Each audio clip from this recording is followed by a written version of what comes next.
vídeo, né, alguns conceitos básicos de história, que é o assunto de nossa prova. Bom, a gente vai começar com um conceito básico de história. O que é história? Bom, história, gente, nada mais é que ciência, uma ciência que estuda os seres humanos, né? Isso ao percorrer do tempo, né? Ele estuda, ele analisa alguns fatos históricos, alguns acontecimentos históricos que envolveu toda uma comunidade, envolveu todo um povo, personagens, para tentar ter uma noção básica e montar, né? Montar como se fosse um quebra-cabeça, né? A história de um povo, de um período, tá bom? Então, assim, a história ela passou a ser reconhecida como ciência não tem muito tempo. Foi mais ou menos no século XVIII para XIX, tá? Que ela foi realmente reconhecida, patenteada, né, como uma ciência, tá? Ela passou a ser vista como tal. No entanto, a gente sabe que a história ela está nesse processo histórico da humanidade desde sempre, tá ok? Aí a gente vê nessa imagem como os profissionais são vistos como mesmo investigadores, tá? Porque a gente olha todo esse processo histórico, esses acontecimentos que ocorreram no passado, como realmente um investigador, porque a gente vê todo esse processo, analisa e, como eu falei, a gente monta a história de um período ou de um povo como se fosse um quebra-cabeça. Então, tudo para a gente acaba sendo muito relevante, tá? Nesse processo de análise de fatos, né? De históricos, tá? Bom, a gente tem como principal objeto de estudo as pessoas, as próprias pessoas. Então, assim, história ela é uma ciência humana.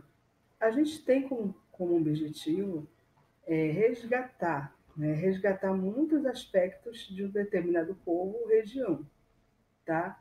Para a gente fazer esse processo de entendimento de como é, esse processo se desenvolveu até chegar aos dias atuais, tá bom?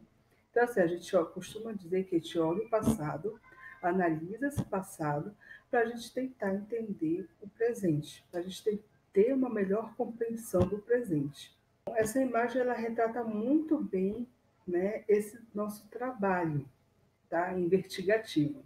A gente olha para o passado, compreende o passado, né, fazendo as diversas análises desse passado para compreender o presente e tentar ter uma visão, uma ideia, né, de futuro. Mas é aquilo que eu acabei de falar. A história ela é uma ciência humana. Então, assim, nós seres humanos, a gente às vezes é totalmente imprevisível. Mas, assim, a gente tenta, né, ter uma ideia de futuro, tá certo? Muito por conta, né, desse compreender o passado, né, e analisar o passado, tá? Para a gente ter uma visão pouco meio que turva do futuro, tá bom? Fontes históricas. As fontes históricas são aquelas ferramentas, né? São, digamos assim, são as pecinhas do quebra-cabeça que a gente tenta juntar, né? Para a gente juntar para poder, né, constituir um quadro. O que são fontes históricas? São vestígios, tá? São vestígios deixados pelos homens, né, ao longo do tempo, tá? Então, assim, esses vestígios eles são extremamente importantes para a gente, porque através deles a gente faz uma análise, interpreta e assim a gente monta, né, a, a, a história de um povo, de um determinado povo. Principalmente assim na questão de um passado muito longe, né? Como, por exemplo, lá na pré-história.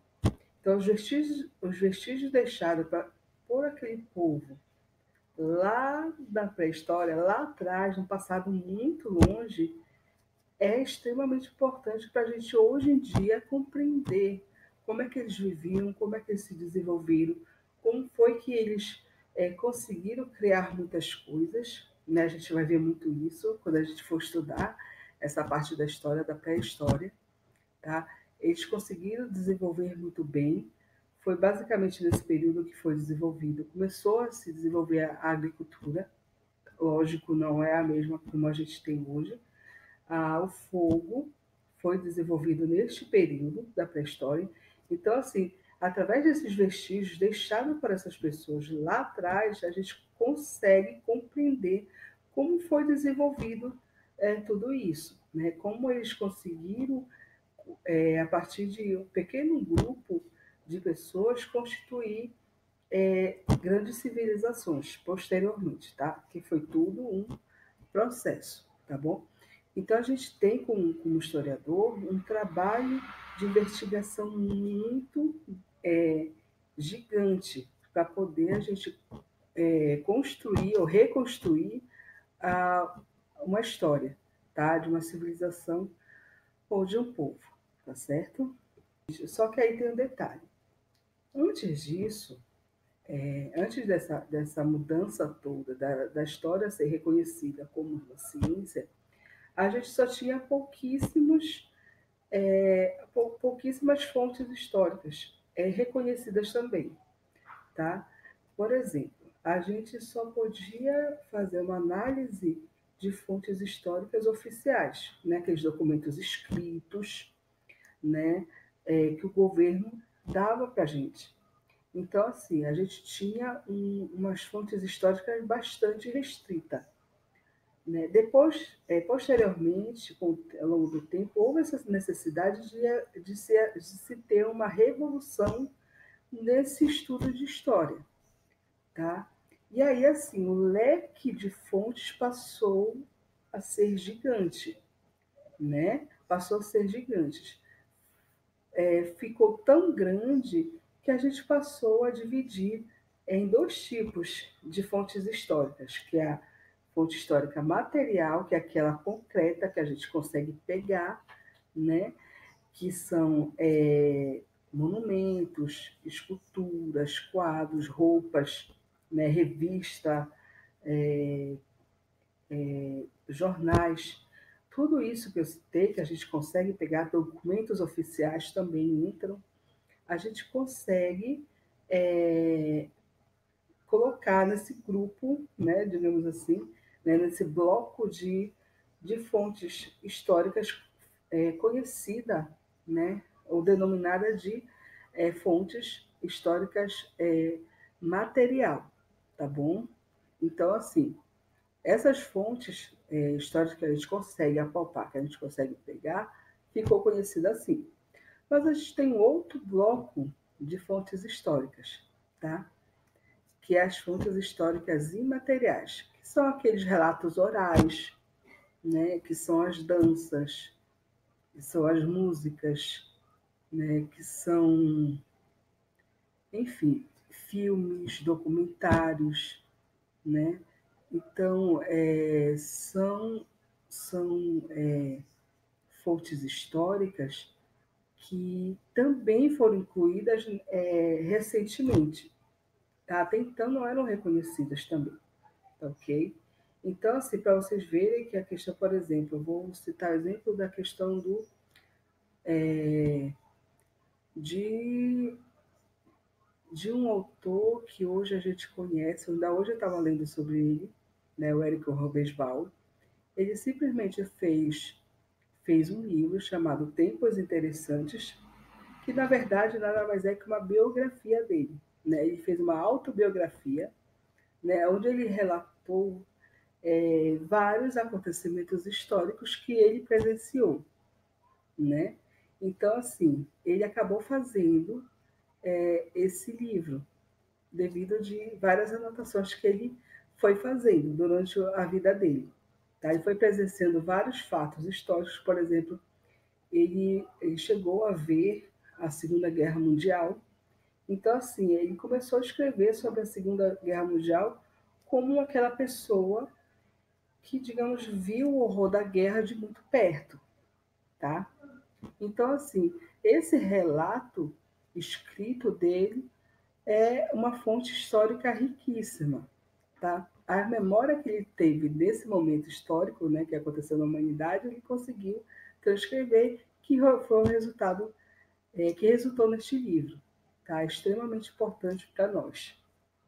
Esses relatos, né, essas memórias, elas também são consideradas como fontes históricas, tá? Tem muitas tribos africanas que até então elas também tinham como algo muito precioso esse momento, como por exemplo com as pessoas mais velhas, né? Essas pessoas mais velhas tinham meio que essa função de sentar com os mais novos em rodas e falar sobre as histórias do povo. E assim era passado, né? Oralmente falando, sobre a cultura do povo de geração em geração, tá? Então, assim, é algo assim extremamente importante também essas fontes históricas e materiais. E aí, a gente vai ver um pouquinho sobre algumas ciências, né, que nos ajudam muito nesse processo de análise do passado de alguns povos. Aqui, nesse slide, a gente pode ver, por exemplo, a antropologia, enfim, a psicologia. A gente cita algumas ciências que nos ajudem muito nesse processo de análise, tá? Porque o trabalho deles de analisar em seus, digamos assim, nas suas áreas de conhecimento, acabam nos ajudando muito na parte de compor, né, ou de recontar a história de um povo. Por exemplo, eu posso dar exemplo para vocês da arqueologia, né? A arqueologia, que é aquele estudo, né, de material, né, de povos muito antigos, né? A gente vê muito sobre eles em filmes mais ligados por exemplo, no Egito, né? A gente vê muito isso em filmes nesse estilo. Por quê? Né? Eles têm esse trabalho importantíssimo, né, de fazer escavações e recuperar vestígios, né, de povos extremamente antigos, né? E eles fazem uma análise belíssima sobre esses vestígios encontrados em sítios arqueológicos, né? E isso acaba nos ajudando, né, a ter um olhar também sobre esses povos, né, da antiguidade, né? Então eles fazem esse trabalho muito importante, tá, para a gente. A gente pode ver a paleontologia, né, que é o estudo de fósseis, né? A gente vê muito, né, também em filmes, né, e também em jornais, né, aqueles museus onde existe fósseis de dinossauros gigantes, né? Aqui no Brasil tem alguns, né, fósseis de animais ditos pré-históricos, tá? Também. Então, assim, é algo assim fabuloso, né? A gente vê, poder perceber esses animais muito antigos, né? Que andaram, que sobreviveram assim, por um bom tempo na face da Terra, né? Como é que são as coisas? Muito interessante. Aqui está um pouquinho, né, sobre as fontes históricas ainda, né? E deixa eu falar uma coisa para vocês. Com o estudo, né, de fontes históricas, inclusive foi parte da minha pesquisa ainda na faculdade, eu usei muito a questão do vestuário no começo do século XX como, como fonte, como fonte históricas. Eu percebi muitas coisas. em vários relatos, inclusive em jornais da época, né, que, por exemplo, você sabe que existia até tecidos que eram exclusivos de pessoas pobres, tá? E exclusivos de pessoas ricas. Por exemplo, no começo do século XX, no período da Belle Époque aqui em Belém, normalmente quem usava tecidos de algodão era quem era pobre, tá? Quem era pobre usava normalmente roupas de algodão, tá? De tecido de algodão, tá? Nesse período também, gente, havia todo um código de postura, por exemplo, no centro da cidade, tá? Quem era ex-escravo jamais poderia caminhar, ou, né, por mais que esteja no centro da cidade a trabalho, mas não poderia caminhar sem o traje completo. Por exemplo, homens não poderiam ficar desfilando pelo centro da cidade sem camisa, tá? Só de calça. Não podia, tá? Porque a pessoa poderia ser até presa ou pagar multa, tá bom? Então, tinha todo esse cuidado com a questão do vestuário, tá certo? Por conta de, enfim, eu tinha uma ideologia no período muito grande, tá bom? Então, assim, através desses estudos históricos da questão do vestuário, a gente descobre muito detalhe. Outro detalhe interessante que eu pude perceber em minha pesquisa era, por exemplo, logo quando inaugurou o Cine Olímpia, as mulheres mais pobres, elas ficavam à porta do Cine Olímpia para ver os últimos lançamentos da moda da Europa. Porque as mulheres mais ricas desse período, elas iam ao cinema, lógico, talvez a última coisa que elas pensavam, né, era ir ao cinema assistir um filme. Porque normalmente as pessoas iam ao cinema para exibir o luxo que elas tinham, a riqueza que elas tinham. Então, assim, agora vocês imaginem a roupa que essas mulheres, esses homens, iam no cinema, né? Joias, chapéu, tudo. Então, assim, as mulheres que não tinham muitas condições financeiras, elas iam ao cinema para verificar a moda, né, nesse período que, que, era, que era totalmente influenciada pela Europa, tá bom? Então, para vocês verem como a questão do vestuário fala e fala muito também, né? A questão da periodização da história. A história, vocês bem sabem, né, que o processo histórico da sociedade, né, da humanidade, ela tem 21 séculos. Então, para facilitar o estudo, né, desses 21 séculos, né, foi necessário dividir a história em partes. Tá? Atualmente, a gente vê que a história é dividida em 5 partes: a pré-história, a Idade Antiga, a Idade Média, a Idade Moderna e a Idade Contemporânea, que é a que nós vivemos atualmente. Tá? Então, assim, essa divisão em 5 partes da história já serve, tem, aliás, como um grande objetivo de facilitar o estudo da história, tá? Tem esse objetivo, para justamente, né, a gente não se confundir com os períodos, tá bom? E aqui a gente vê a questão nessa imagem, a gente vê a questão da nossa linha do tempo, tá?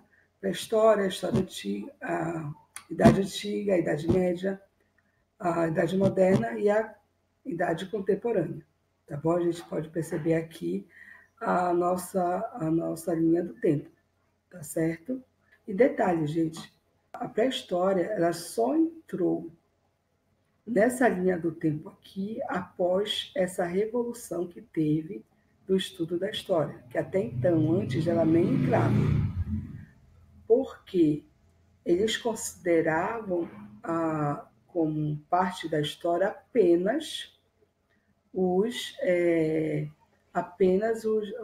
período onde havia escrita, tá? No período da pré-história não existia escrita, tá bom? Eles não sabiam escrever.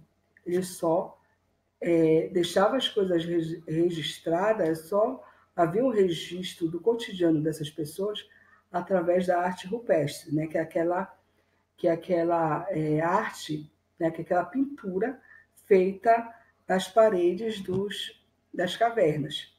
Então, só existia arte rupestre nesse período. Então, assim, com essa revolução do estudo da história, a pré-história acabou entrando nesse momento, tá bom? Tempo cronológico e o tempo histórico. Tá? O tempo ele também foi dividido em duas partes. Eu vou resumir para vocês essa questão. Tá? O tempo cronológico ele tem muito a ver com a questão da natureza, né? Em relação ao nascimento, ao crescimento e até à morte. Tá? Ela tem muito a ver com esse processo natural do tempo, tá bom? E tem muito a ver com isso. Justamente acontece que, justamente porque a natureza ela se torna uma grande referência, tá, para as pessoas nesse momento. Como assim? Né? A princípio, os homens eles entendiam a passagem do tempo observando o Sol e a Lua. Né? A posição do Sol eles entendiam que amanhecia, entardecia e quando ele né, sumia do céu, né, é porque já era de noite. E aí surgia o que? A Lua. Tá? Então, assim, eles entendiam a passagem do tempo, manhã, tarde e noite, nesse processo de observação da Lua, ou da Lua e do Sol, claro. Bom, a Lua tem mais a ver também com a questão da passagem do tempo em relação a dias, a meses e a anos. Né? Porque vocês sabem que normalmente a Lua né, tem as suas fases, né? A fase cheia, nova, minguante, tem essas fases. E eles contavam o período assim, de meses através dessas fases da Lua. Porque isso influenciava também diretamente na, na questão econômica. Como assim? Período de vazante da maré, porque a Lua influencia até, claro, na questão da enchente e da vazante das marés, né, dos rios. Então, isso acabava influenciando na questão da agricultura, tá? Período de seca, período né, de chuvoso, né? Tudo isso eles tentavam observar a questão da natureza, né? Porque isso acabava influenciando a questão né, a econômica das pessoas. Com o tempo, gente, começou a acontecer vários processos importantes, né, na humanidade, que marcam uma humanidade. E esses acontecimentos passou a ser chamado de tempo histórico, tá? Que são esses acontecimentos que marcaram de fato né, o processo histórico tá, de um povo, de uma nação, às vezes até de um continente. Né? Citei anteriormente a questão da Primeira e Segunda Guerra, né? Que foi um fato histórico que marcou né, um continente né, inteiro e não só um continente, né? Quando eu falo que marcou um continente, foi algo mais direto, tá?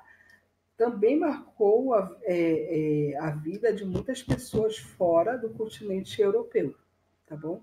Então, assim, acontecimentos como o exemplo que eu dei, que é da Primeira Guerra Mundial, ou Segunda Guerra Mundial, é chamado, é incluído, aliás, nesse tempo histórico, tá bom? Tempo histórico tem a ver com acontecimentos, né, que marcaram, né, a vida de um povo ou de uma nação. O tempo cronológico ele tem a ver, né, com a questão da natureza, tá bom? Basicamente, vocês podem observar esses dois detalhes, tá certo? E aqui a gente vê, né, reforçando a ideia do tempo cronológico e tempo histórico, né? Onde fala que o tempo, o tempo cronológico ele tem a ver com a passagem do tempo, né, em relação à natureza, e o tempo histórico tem a ver com o tempo histórico que está relacionado, né, a esses acontecimentos, né, que marcaram a vida de uma nação ou um povo. Bom, o calendário. O calendário ele é resultado, né, dessa contagem de tempo. Tá? Eles pegaram nessa passagem de tempo, essa contagem de tempo, e transformaram em algo mais palpável, né? Então, o calendário ele serve bem para isso, né? Para essa organização, para organizar melhor o tempo, tá bom? E é claro, o calendário tem muito mais a ver com crenças e costumes de um povo. É por isso que não existe um calendário único, padrão para todo mundo, porque cada povo ele tem suas crenças e seus costumes, tá bom? Então, assim, o calendário ele está ligado a isso também, tá bom? Então, não existe um calendário padrão. Cada povo ele adota um calendário que lhe convém. Aqui a gente tem, nesse slide, a gente tem 3 exemplos de povos bem diferentes, né? Que adotaram calendários também diferentes, né? Por conta que cada povo, como eu falei, tem seu costume e tem suas crenças. Por exemplo, para o muçulmano, nós estamos no ano de 1398. Para o judeu, a gente está no ano de 5780. E para um cristão, a gente está no ano de 2020. Mas por quê? Porque como eu falei, por exemplo, os muçulmanos, eles levam em consideração a fuga do Maomé de Meca. Maomé, para eles, é um sacerdote extremamente importante. Então, assim, eles levam em consideração a crença deles, né, em relação a Maomé. Os judeus, eles contam o tempo a partir da criação do mundo. E nós, os cristãos, a gente sabe que o Brasil, ele tem o calendário cristão, ele adotou esse calendário cristão. Então, assim, esse calendário cristão, ele tem como marco, né, como um marco zero, digamos assim, o nascimento de Cristo, tá bom? É por isso que antes desse nascimento de Cristo, tem a questão de AC, que é antes de Cristo, e tem DC, que é depois de Cristo. A gente usa normalmente essa nomenclatura. Só que a gente usa mais o AC, tá bom? Antes de Cristo. Bom, gente, a gente vai estar finalizando, tá? Eu vou estar passando para vocês uma atividade para vocês fazerem referente, claro, a esse conteúdo que eu dei aqui, que a gente também já tinha passado em sala de aula. Então, vocês vão observar, a atividade está tudo ligada a esse conteúdo, não está difícil. Vocês façam, estudem, refaçam também, se for preciso, as atividades do livro de vocês, tá? Para no dia da prova tá tudo tranquilo, tá bom? Prestando bem atenção nos detalhes, tá certo, gente? Tá bom? Então, até mais, né? E bom estudo para todos, tá bom?